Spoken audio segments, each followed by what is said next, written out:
نے فرمائی۔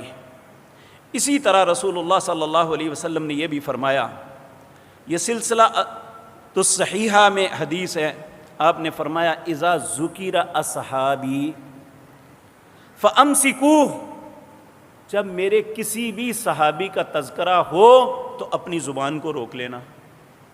یہ کس نے کہا؟ رسول اللہ صلی اللہ علیہ وسلم نے۔